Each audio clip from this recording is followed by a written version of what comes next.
Hai para pelajar, Assalamualaikum dan salam sejahtera. Bersama saya lagi hari ini, Cikgu Juliana, untuk kita bincangkan tajuk dalam sains tingkatan 3 bagi tajuk respirasi yang mana kita akan fokuskan kepada kesihatan sistem respirasi manusia. Baiklah para pelajar, bagi membincangkan subtopik kita pada hari ini, kita akan membincangkan beberapa subtopik berikut, iaitu 2.3 Kesihatan Sistem Respirasi Manusia, yang seterusnya berkomunikasi mengenai bahan yang memudaratkan sistem respirasi serta penyakit dan juga simptomnya, dan akhir sekali menjalankan eksperimen untuk menunjukkan kesan merokok terhadap peparu. Baiklah para pelajar, untuk subtopik pertama bagi pembelajaran kita pada hari ini, kita akan melihat dengan lebih mendalam bahan-bahan berbahaya yang boleh memudaratkan sistem respirasi manusia. Baiklah para pelajar, kita akan cuba senaraikan beberapa bahan berbahaya yang terdapat dalam atmosfera kita dan juga daripada mana bahan-bahan berbahaya tersebut boleh diperolehi dan kesannya terhadap sistem respirasi manusia. Bahan yang pertama ialah tar. Tar boleh diperolehi daripada asap rokok. Tar ini akan dapat membunuh sel-sel di dalam laluan pernafasan dan akhirnya boleh menyebabkan kanser peparu. Selain tar, kita juga boleh dapati karbon monoksida di dalam udara. Karbon monoksida ini dilepaskan oleh asap rokok dan juga asap egzos kenderaan bermotor. Contoh kenderaan bermotor adalah motorkar, lori dan juga bas. Karbon monoksida dalam udara akan menyebabkan kecekapan pengangkutan oksigen dalam darah akan berkurang. Selain itu, dalam udara juga terdapat sulfur dioksida yang dihasilkan daripada pembakaran arang batu dan juga asap kilang. Sulfur dioksida ini akan merengsa laluan pernafasan, akan menyebabkan batuk, kesukaran bernafas dan juga boleh mendatangkan penyakit bronkitis dan kanser peparu. Selain itu, kita juga boleh perolehi daripada atmosfera kita nitrogen dioksida. Nitrogen dioksida ini adalah dihasilkan daripada pembakaran bahan api seperti petroleum dan juga diesel. Selain itu, ia juga dibebaskan oleh asap-asap kilang. Nitrogen dioksida ini akan merengsa laluan pernafasan, menyebabkan batuk, kesukaran bernafas dan juga penyakit asma. Dan akhir sekali, dalam udara juga terdapat banyak jerebu, debu dan juga debunga. Jerebu, debu dan juga debunga ini berasal daripada asap kenderaan bermotor, pembakaran terbuka, kebakaran hutan yang tidak terkawal dan juga daripada bunga. Ketiga-tiga bahan ini iaitu jerebu, debu dan juga debunga akan menyebabkan kerengsaan pada laluan pernafasan dan juga boleh menyebabkan penyakit asma. Baiklah pelajar, seterusnya kita akan bincangkan penyakit-penyakit respiratory dan juga simptomnya. Baiklah para pelajar, kita akan membincangkan beberapa penyakit respiratory dan simptom-simptomnya bagi kita mengenali penyakit-penyakit tersebut. Yang pertama ialah penyakit asma. Penyakit asma adalah berpunca daripada kehadiran debu, debunga, jerebu, asap rokok, asap egzos kenderaan bermotor, pembakaran terbuka dan juga pembakaran hutan. Kesemua ini akan menyebabkan berlaku peningkatan debu dan juga jelaga di dalam udara. Seorang yang mengidap asma akan mengalami simptom seperti sesak nafas, semput dan juga batuk. Selain daripada asma, satu lagi penyakit yang berkaitan dengan sistem respiratory manusia ialah bronkitis. Bronkitis berpunca daripada tar ataupun bahan perengsa yang terdapat dalam asap rokok.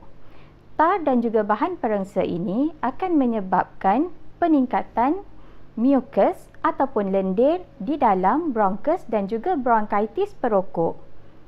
Simptom yang dapat dikenal pasti daripada penyakit bronkitis ialah batuk yang berterusan, bernafas secara tercungap-cungap dan juga mengalami kesukaran untuk tidur.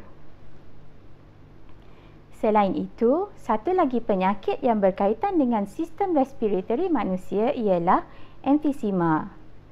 Emfisema ini berpunca daripada bahan perengsa yang terdapat dalam asap rokok. Cuba pelajar-pelajar lihat gambar rajah yang disediakan, perbandingan antara alveolus yang sihat dan juga alveolus yang telah rosak akibat emfisema. Perlu kita ingat di sini bahawa apabila seorang perokok itu menghidapi emfisema, alveolusnya tidak boleh kembali kepada bentuk yang asal. Ini menyebabkan emfisema tidak boleh dirawat. Simptom untuk emfisema ialah perokok akan rasa sesak nafas, rasa sakit ketika bernafas dan juga mudah rasa letih. Yang terakhir ialah kanser peparu. Kanser peparu ini merupakan salah satu penyakit respiratory yang paling ditakuti. Punca kanser peparu adalah bahan-bahan karsinogen yang terdapat dalam asap rokok, antaranya ialah tar. Seorang yang mengidap kanser peparu akan mengalami batuk yang berterusan, kahak yang berdarah dan juga rasa sakit semasa bernafas.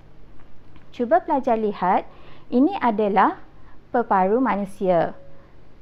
Yang berwarna merah ini adalah peparu yang normal, manakala yang berwarna hitam ini adalah peparu yang telah diserang oleh kanser. Baiklah para pelajar, seterusnya marilah kita dalami apa kesan-kesan merokok terhadap sistem respirasi manusia. Baiklah para pelajar, ada banyak kesan buruk hasil daripada aktiviti merokok terhadap sistem respirasi manusia.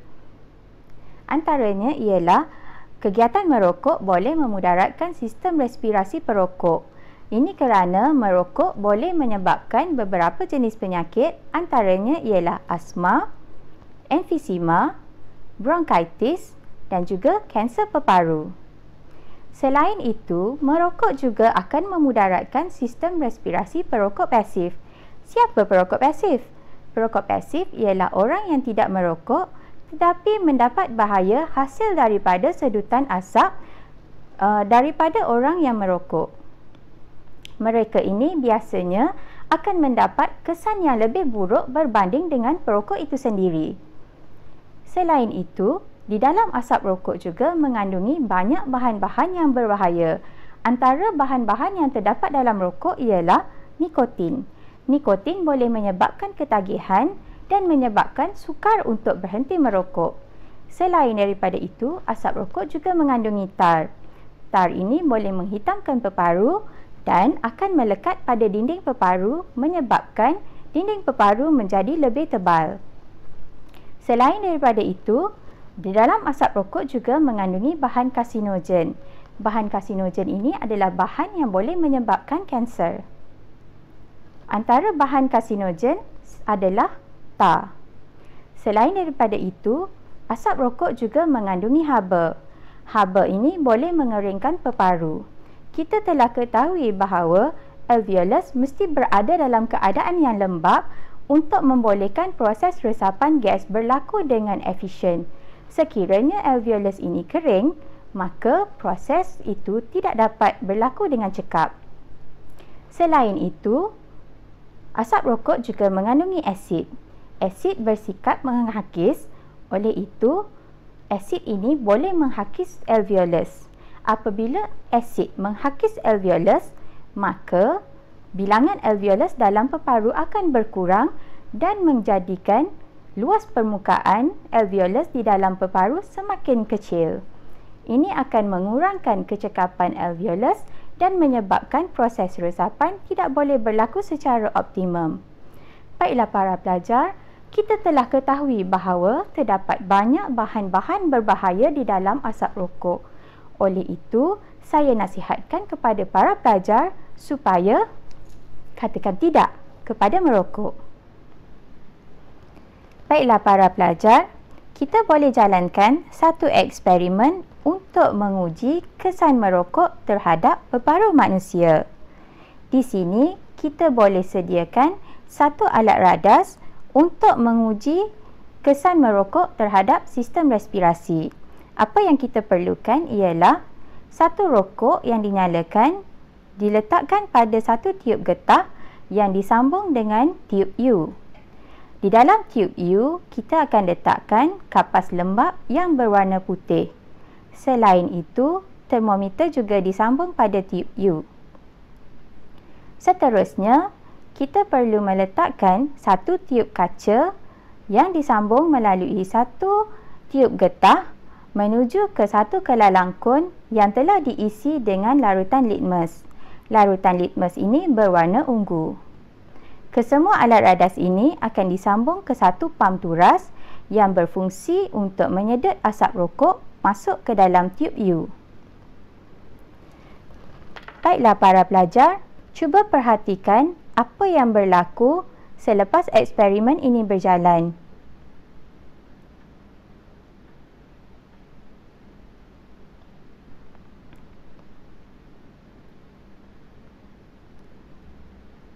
Tentu pelajar-pelajar telah dapat melihat perubahan yang berlaku selepas eksperimen ini tamat. Baiklah, cuba kita lihat apa pemerhatian-pemerhatian yang dapat kita kumpulkan. Yang pertama ialah suhu termometer. Suhu termometer yang pada mulanya ialah 28 darjah Celsius akan menjadi 30 darjah Celsius. Ini menunjukkan bacaan termometer semakin meningkat. Ini adalah berikutan terdapat haba di dalam asap rokok. Selain itu, warna kapas yang telah diletakkan di dalam tiub U berubah daripada warna putih kepada kuning kehitaman. Sekiranya kita tambah lagi bilangan rokok yang dinyalakan, warna kuning ini akan bertukar menjadi warna hitam. Ini adalah berikutan kehadiran tar di dalam asap rokok. Akhir sekali ialah kita dapat lihat perubahan pada warna penunjuk yang digunakan. Dalam eksperimen ini, kita gunakan larutan litmus. Warna larutan litmus akan berubah daripada warna ungu ke warna merah. Ini menunjukkan kehadiran asid. Asid ini bersifat menghakis. Jadi, kehadiran asid ini boleh menghakis alveolus dalam sistem respirasi manusia. Untuk pengetahuan para pelajar, selain daripada menggunakan penunjuk larutan litmus, kita juga boleh menggunakan penunjuk-penunjuk jenis lain. Antaranya ialah kita boleh gunakan penunjuk bikarbonat. Penunjuk bikarbonat akan berubah daripada warna merah ke warna kuning. Satu lagi jenis penunjuk yang boleh kita gunakan ialah penunjuk universal. Penunjuk universal akan berubah daripada warna hijau menjadi warna merah. Kesemua ini adalah untuk membuktikan bahawa di dalam asap rokok terdapat asid yang membahayakan kesihatan kita. Baiklah para pelajar, kesimpulan daripada pelajaran kita pada hari ini, cikgu harap agar pelajar-pelajar telah pun dapat menyenaraikan bahan-bahan yang memudaratkan sistem respirasi manusia, sumber-sumber daripada mana bahan-bahan berbahaya tersebut boleh diperolehi dan juga kesannya terhadap sistem respirasi manusia. Selain itu, pelajar juga dapat mengenal pasti penyakit-penyakit yang berkaitan dengan sistem respiratory, punca-punca penyakit tersebut dan simptom bagaimana untuk kita mengenali penyakit-penyakit respiratory. Selain itu, pelajar-pelajar juga dapat merumuskan kesan merokok terhadap peparu berdasarkan eksperimen yang telah kita jalankan sebentar tadi. Akhir sekali, cikgu harap pelajar dapat menerangkan apa yang dimaksudkan dengan perokok pasif dan perokok pasif juga perlu mengurangkan risiko penyakit dengan menghindar orang yang merokok dan individu yang merokok juga dinasihatkan supaya mematuhi larangan merokok di tempat awam. Baiklah para pelajar, sekian saja pelajaran kita untuk hari ini. Semoga berjumpa lagi dalam pembelajaran yang akan datang. Wabillahi taufiq wa hidayah. Wassalamualaikum warahmatullahi wabarakatuh.